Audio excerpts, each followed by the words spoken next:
आज सप्तमी रे मते सौभाग्य मिलिला महाप्रभुंकर शरण रहिबापई महाप्रभुंकर दर्शन सौभाग्य पाइली।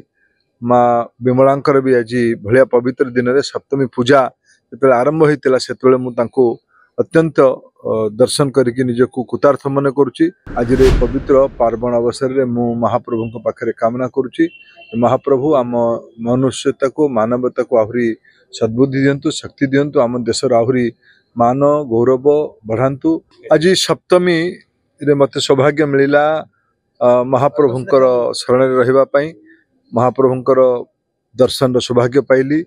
माँ विमलांकर भी आज भलिया पवित्र दिन रे सप्तमी पूजा जो आरंभ होता से अत्यंत दर्शन करके निजको कृतार्थ मन करुच्ची। माँ लक्ष्मीकर भी दर्शन है आमर कुल देवता नृसिंह भगवान को भी दर्शन है। मुक्ति मंडप भी मुंडिया मारली काशी विश्वनाथ गणेश पाखे मुंडिया मारली शेष उत्तर द्वार पाखे हनुमान मंदिर रे दर्शन करके मुझे निजको कृतार्थ मन करुच्ची। आज पवित्र पार्वण अवसर में मु महाप्रभु पाखे कामना करुच्ची महाप्रभु आम मनुष्यता को मानवता को आहरी सद्बुद्धि दिंतु शक्ति दिंतु आम देशर आहरी मान गौरव बढ़ातु।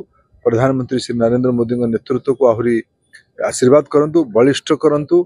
आम राज्य ओडिशा आहरी संभावना रे भरपूर हो आम राज्यर आहरी समृद्धि हो एटा मो महाप्रभु पाखे माँ विमला पाखे माँ लक्ष्मी पाखे मु कामना करुच्ची।